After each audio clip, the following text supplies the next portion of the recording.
Okay, through thought processes and get to the crux of this video. And I thought I'd try this. And it's pasta, the dry kind of stuff, and hot water.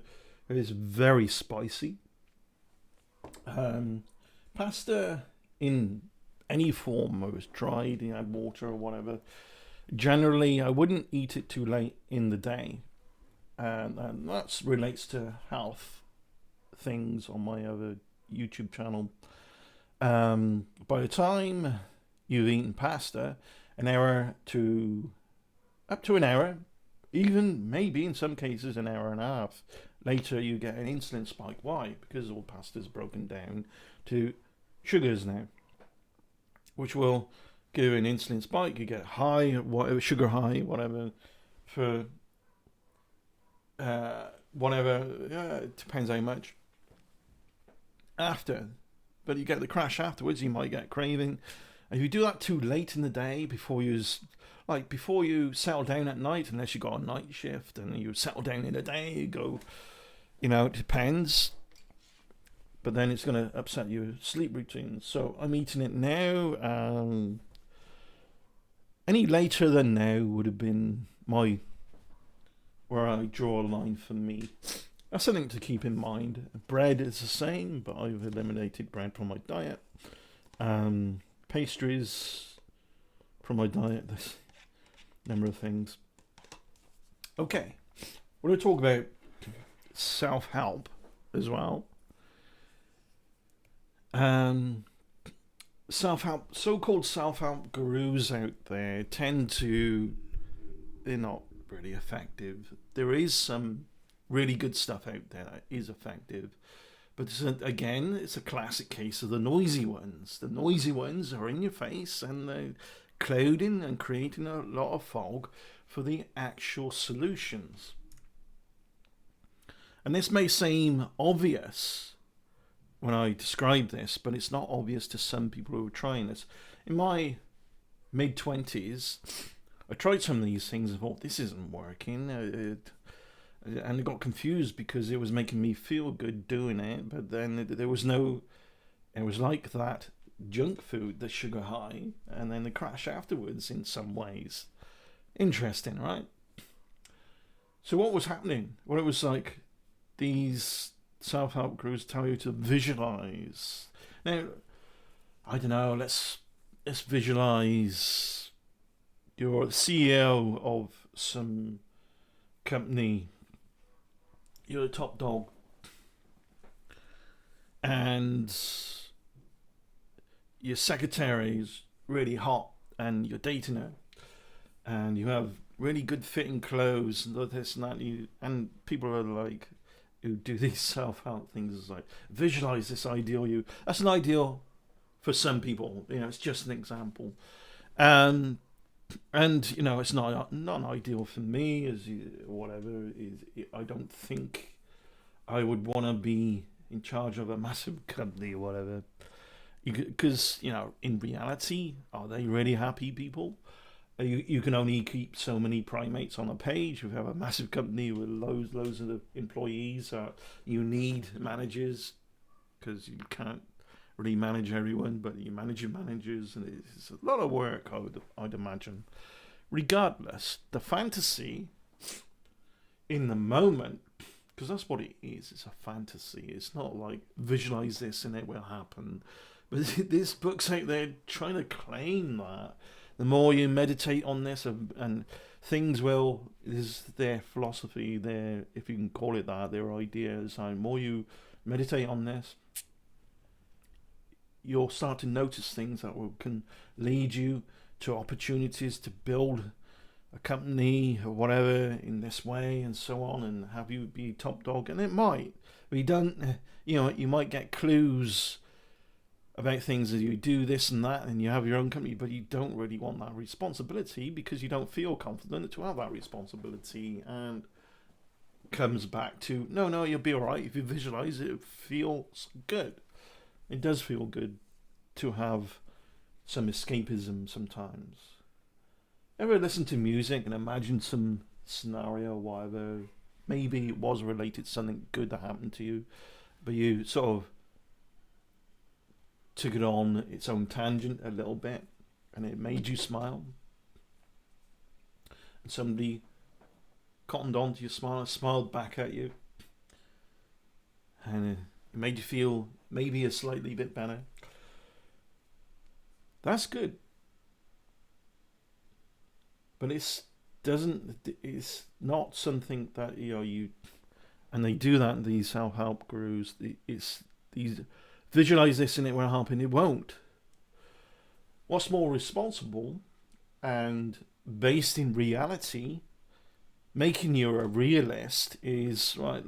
Like this morning, I wanted to get the earliest bus to a nearby town, so I got up early enough to do so. I was a bit tired and groggy first thing this morning, and I didn't really want to get out of bed. So I thought, in here, I got X amount of things to do. Those number of things to do, at some point, in some of it might be rush, and uncomfortable rush to get things done before you can get on to the next thing. And you don't want that. I didn't want that. So I was thinking about the detriments of getting up too late and having to get not the earliest bus but the next one, and the positives, the pros and cons here. If you're a pro and con type of person, and you in your mindset, if you level off the pros and cons of your own actions, the pros and cons of some product you're buying, you're a realist. What are the pros and cons of whatever you're doing right now? If the pros are more beneficial outweighing the cons, then that's the direction you're going to go in. Your own activity, these are the things that remind you in the moment what you're coming away from to what you're directing towards in reality, not some far off imagined super established you before you even taken one step for the pros and cons of something based in reality to in order to get there. This fantasy of superiority somewhere, because it is a fantasy. This is what happens with narcissists. They delude themselves that they are something that they're not, and when reality slaps them around a bit and say, hey, you can't behave like that, because it's not.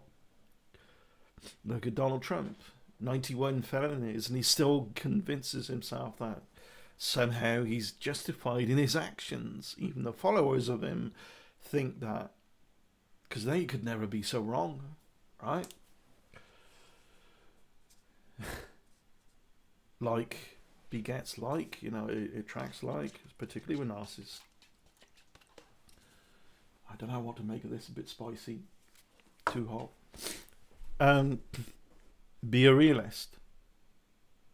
All we have is right now. Act in the now in a positive way, if you can. But tell yourself, use mental exercises to remind you, or try and educate yourself, or attempt to at least, what is the more positive.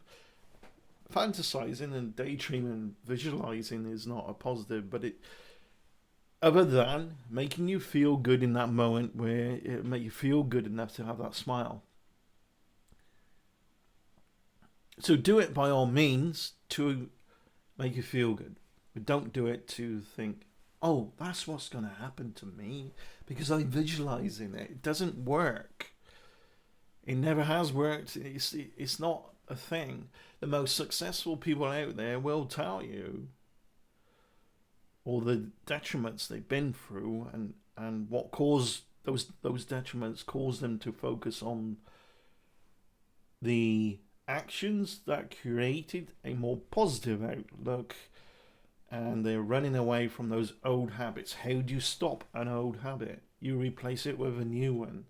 You cannot stop an old habit. The more you try to stop an old habit without replacing it with a new one, the pro against the con, the more you're going to practice that old habit.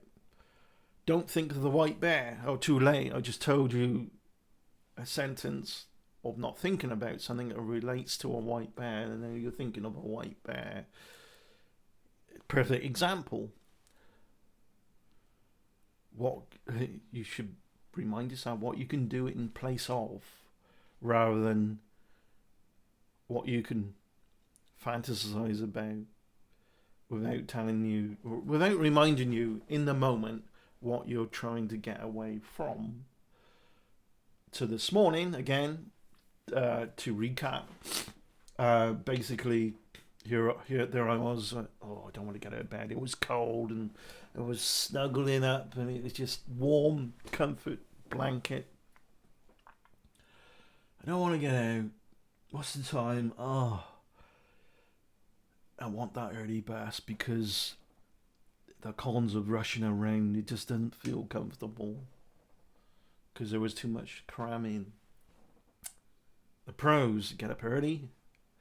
It's not too much to cram in. I can take my time and be happy and use mental exercises to make me smile here and then. People get a smile and they get a dopamine feeling.